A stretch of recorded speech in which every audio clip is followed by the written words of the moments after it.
So today's lesson is dealing with an investigation that investigates exponential relations, right? The graphs of exponential relations are curves that basically start almost very flat, right? Then increase very rapidly past a certain point, and then ends almost totally vertical, okay?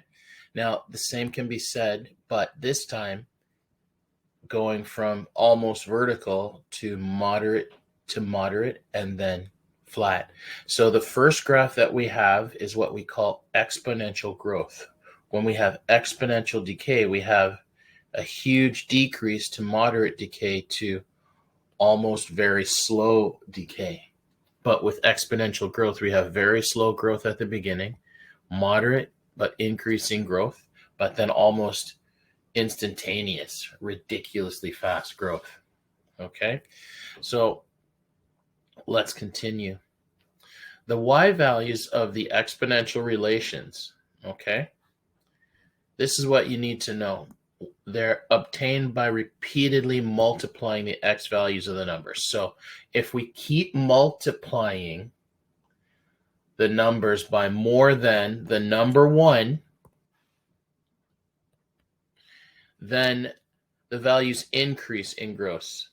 Whereas if we keep multiplying numbers between 0 and 1, so that is something that, so for example, 0.5, if I have a base value of 0.5, it will grow, it will decay.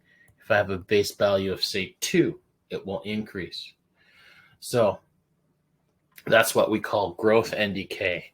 I could also have this 1.1 could also create growth. This one here for a low growth, a low decay, you put, like, imagine you had 0.1. So imagine that our growth starts with 5 and then keeps multiplying by 2, right? So first number would be 5. Then the next number would be 10. Next number would be 20, 40, 80, 160, 320, and so on. Okay? Now imagine if we have a decay that starts with, say, 1,000. When we decay by 1,000, then if we multiply by 0.5, so remember, 0.5 is a decay rate. So what it does is, instead of growing like the first one, when we multiplied by a number bigger than 1, right? Instead, we have 0.5, which represents about 50% of what is left over.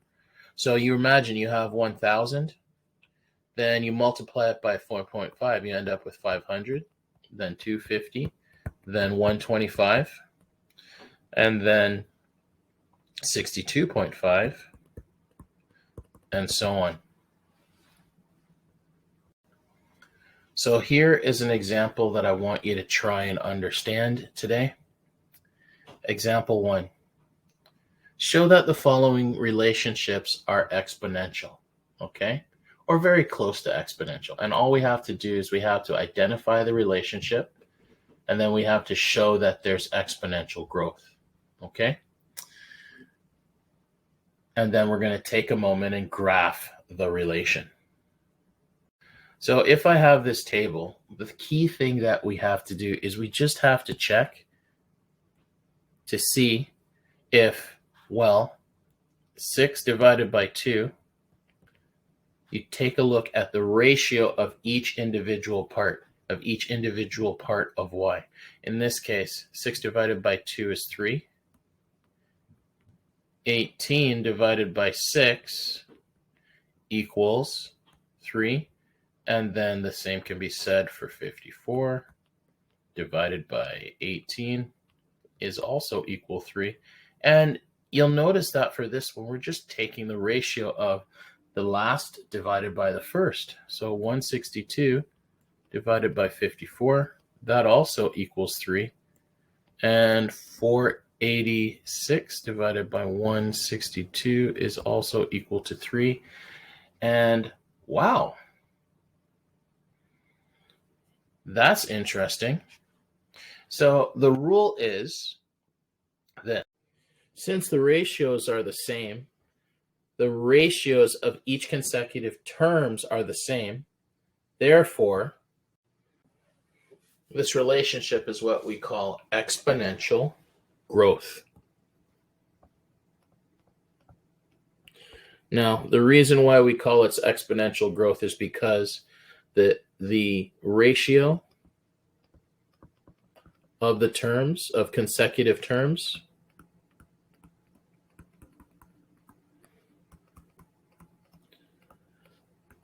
is 3, which is bigger than 1, isn't it? Just like we discussed earlier. So now, if we decided to graph this information on a chart, we'd have something that looks like this. For the y-axis, we've got this 0 to 500. And for our x-axis, we're going to have the numbers 1 through 6. Now, when we graph this, when we graph each of these points are going to look like this. For 1, very, very close to the line. For 2, it's just a little bit higher. For 3, we've got 18, which is just a little higher than the others. I guess to make it a little bit higher, right?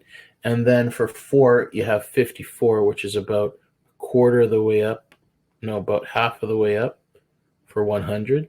And then for 5, you've got 162. 162, which is somewhere about here.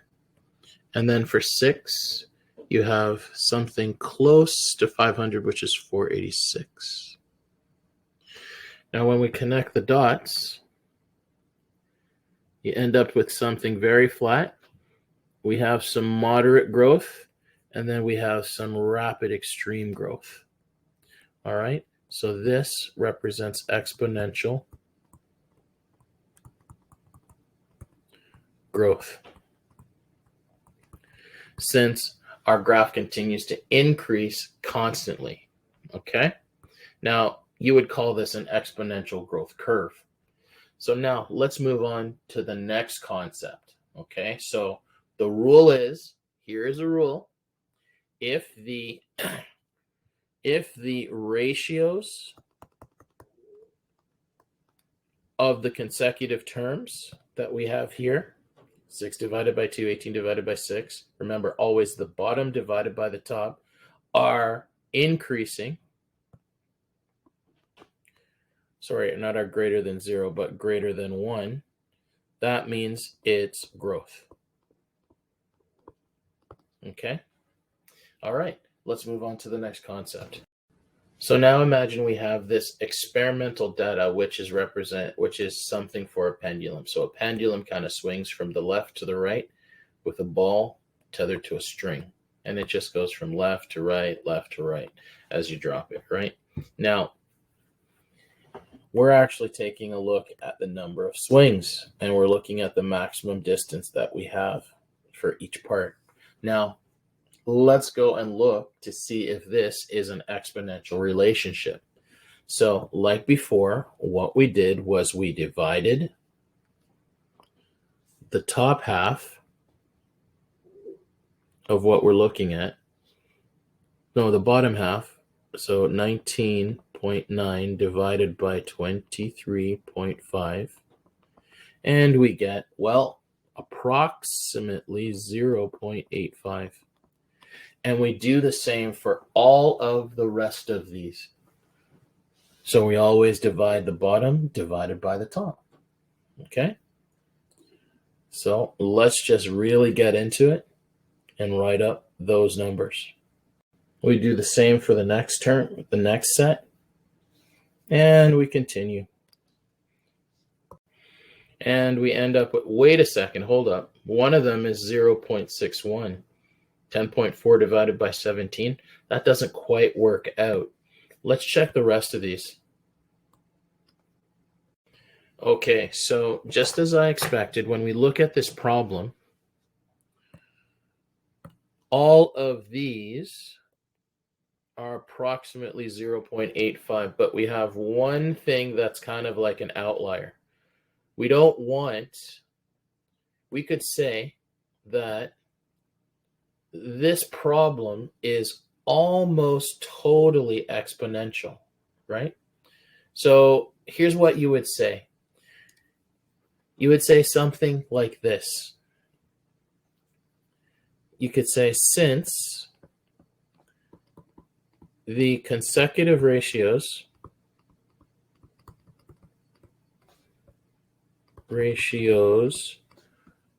are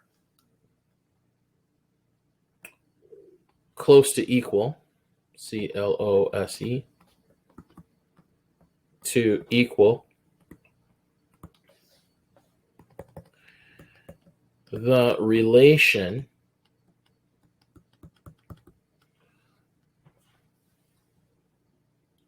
looks like decay. Now, how do I know this? The reason is for the ratios that we were looking at, most of them are 0.85, right? Which was less than 1, which means this is decay. All right, so now if I decided to graph that, I would have something that looks like this. And we call this exponential decay. And the reason why it's exponential decay is because if we look at the graph starts very vertical and then becomes less and less and less and less until it's almost flat for the rest of the graph. Now, we can also look at the ratios of this. Now, you'll notice that our ratios are consecutive. So remember, if our ratios were all consecutive, then we knew that the thing was exponential. But now you'll notice that one of the points was just a little off here, right? And it was 0.86. So I just tended to scratch that out and say, you know what, let's not really consider that. So you'd say, since the consecutive ratios are very close to equal, right? i.e., most of them, if there's like 5, 4 of them are the same ratio, right?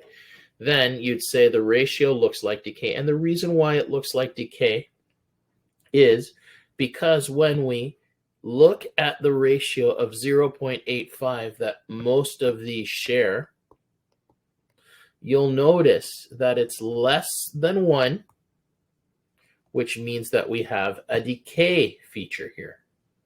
So that is why we call this a decaying rate, otherwise known as an exponential decay. All right, let's move on to example 3. So this problem is dealing with radios, right? You know that radios have an FM or an AM radio, okay? Or AM or FM. You'll see that the frequencies are not spaced evenly, all right? Now, the following table that we have here gives the distance from the left end of the radio dial to the right end of the radio dial. So remember what I told you, on the radio, the numbers are not spaced evenly, right? And there's a reason for that. And we'll find out that it's kind of exponential. So let's go and take a look to see what we have here. The following table gives us a distance from left to right of all the radio frequencies on the dial. We want to know if this is exponential, right? So let's go and take a look at each of these distances that we have for each of these points here, okay? The first thing that we have to do is we have to check the left side here. 1.3 minus 1.0 is 0.3, and you'll find the same even steps are being used for most of these points on the distance calculation here.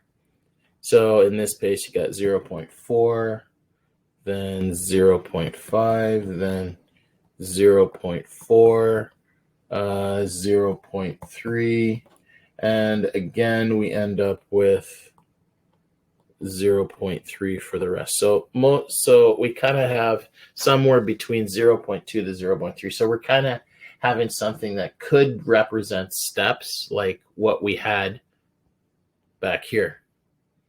So each of the steps kind of just increased by 5, right? So we kind of have something, okay, like that. Now, in the real world, not all this stuff that we have comes out nicely, okay? So we're going to say that the distance calculations on the left sides are almost the same.